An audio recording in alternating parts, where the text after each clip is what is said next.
Halo, selamat datang lagi di sesi penelaahan mendalam kita. Di sini seperti biasa kita coba gali ya intisari pengetahuan dari sumber-sumber pilihan Anda.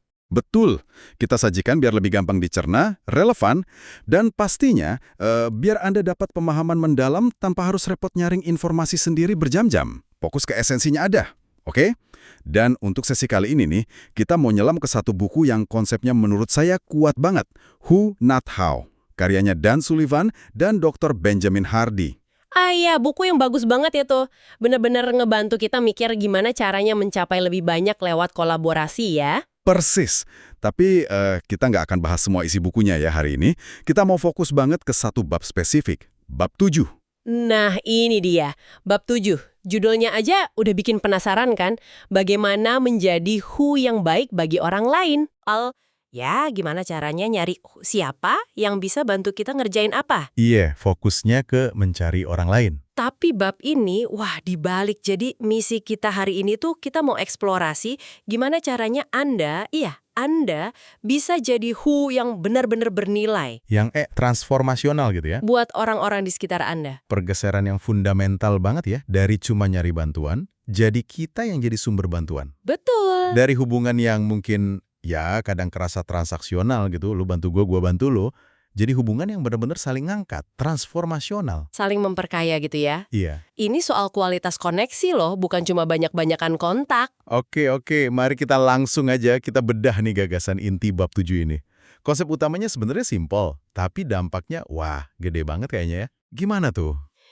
Jadi kunci sukses kolaborasi jangka panjang itu bukan cuma soal pinter nyari orang hebat buat bantu kita.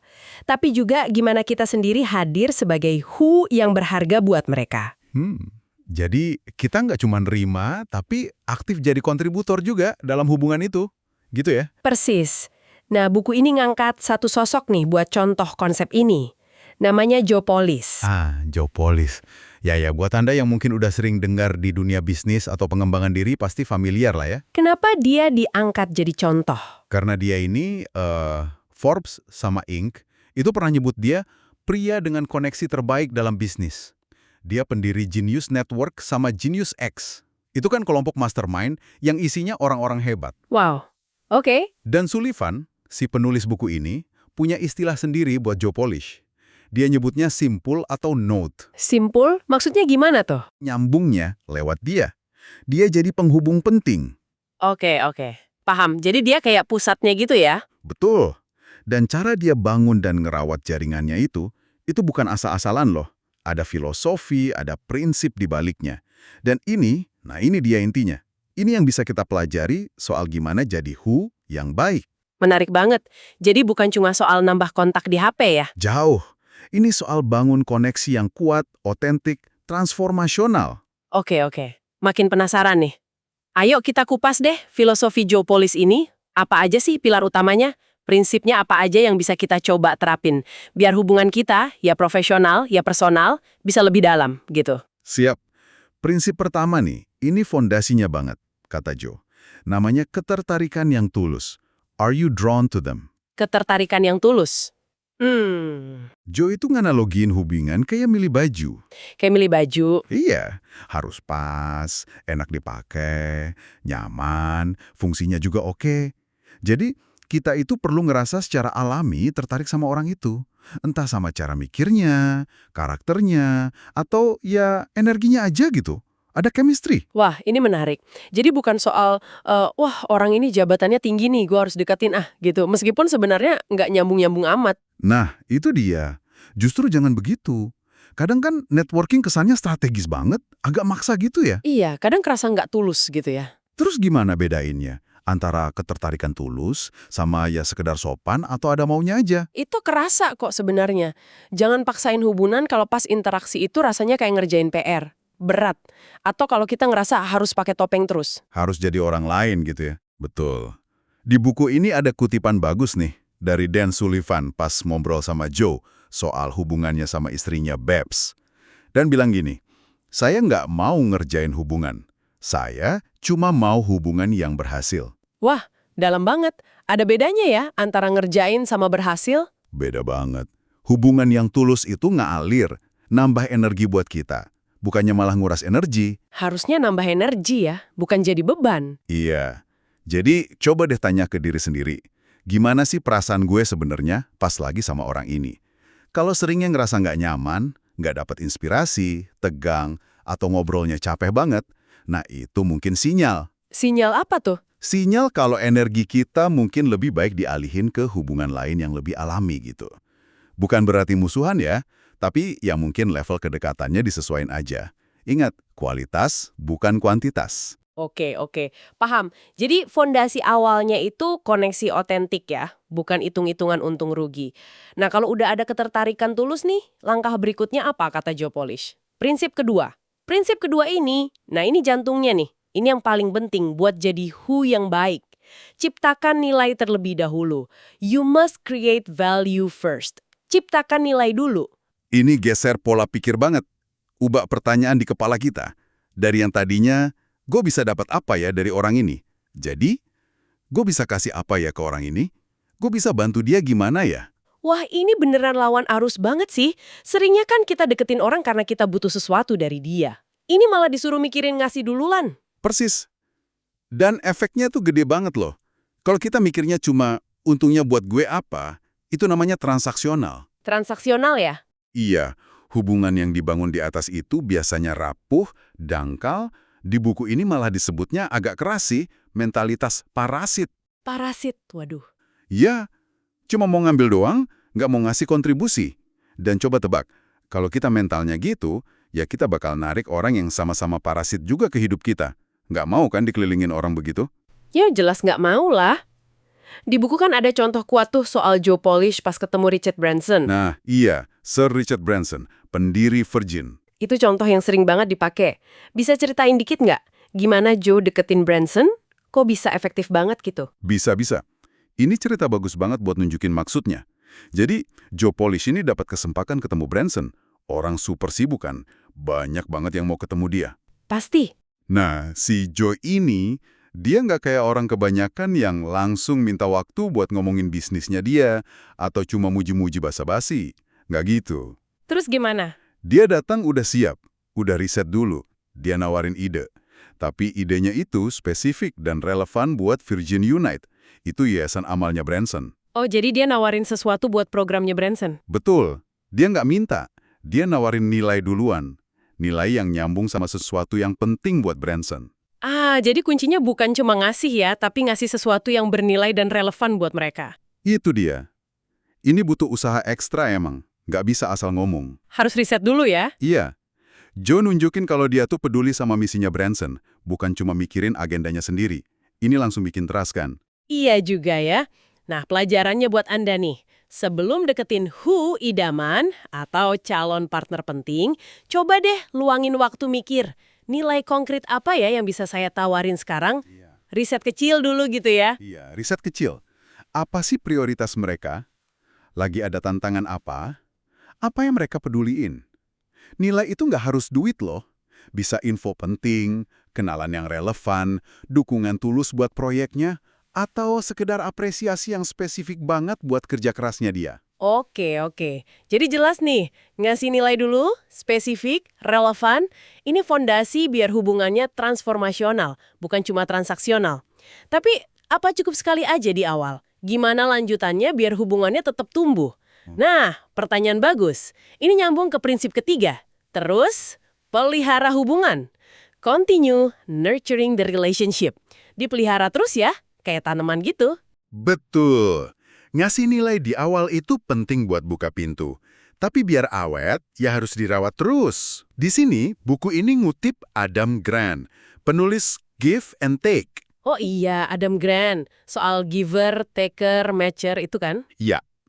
Grant nemuin kalau giver, orang yang suka ngasih tanpa ngarep balasan langsung, yang sukses, itu ambisinya sama kok kayak taker atau matcher. Tapi caranya beda. Bedanya gimana? Giver itu bangun jaringan yang lebih luas, lebih kuat, lebih loyal dalam jangka panjang. Kenapa?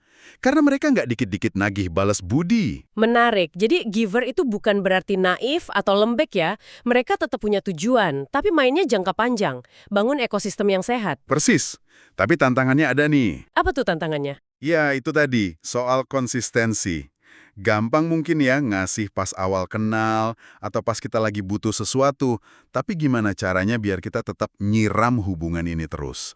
Apalagi kalau udah sibuk atau ngerasa udah sukses, udah nggak terlalu butuh lagi. Ada jebakan di situ kan? Iya, jebakan udah sukses itu ya. Gimana tuh? Itu bahaya. Ada orang pas udah di atas lupa sama orang-orang yang dulu bantu dia. Atau jadi males ngasih nilai lagi ke jaringannya. Ini bisa ngerusak reputasi dan hubungan jangka panjang loh. Wah, jangan sampai gitu ya. Makanya ada kutipan tajam nih dari Joe Polish di buku. Bersikap baiklah pada orang dalam perjalananmu ke atas karena kamu akan bertemu mereka lagi dalam perjalananmu ke bawah. Waduh, ngena banget itu. Pengingat yang kuat ya soal konsistensi, rendah hati, investasi jangka panjang ke hubungan. Betul. Terus cara praktisnya gimana biar kita bisa ngelatih otot memberi ini secara konsisten, biar nggak lupa gitu. Buku ini nyaranin beberapa hal sih.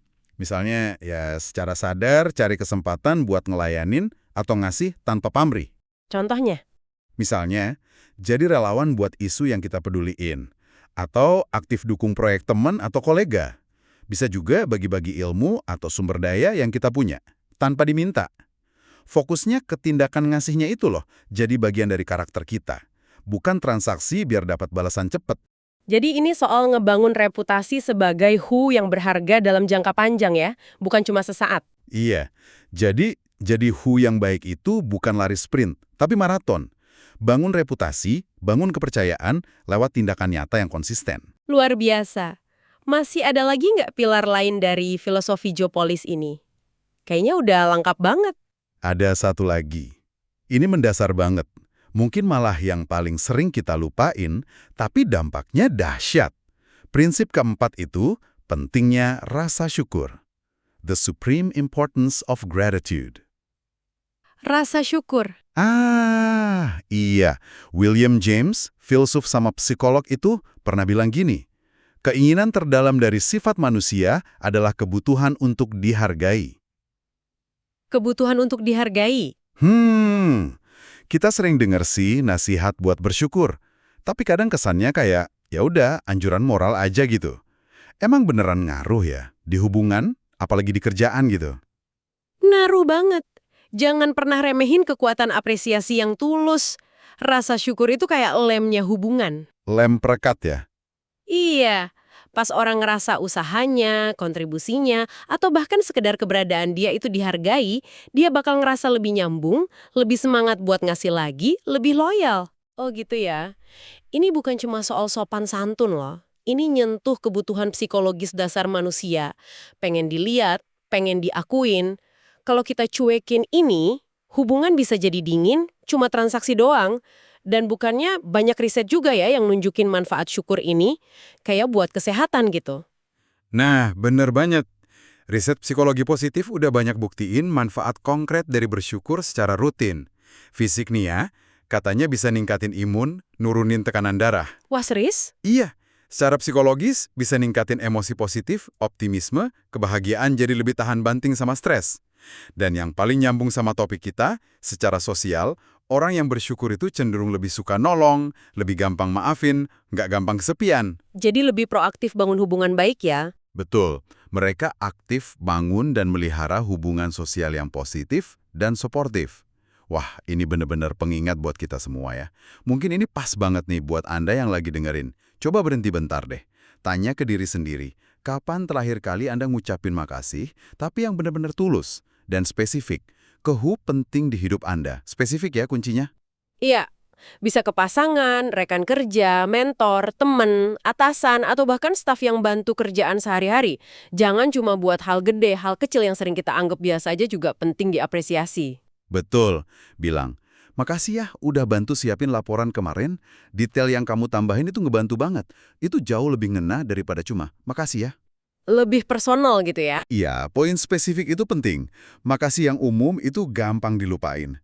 Kalau spesifik, itu nunjukin kalau kita beneran perhatiin dan hargain kontribusi dia.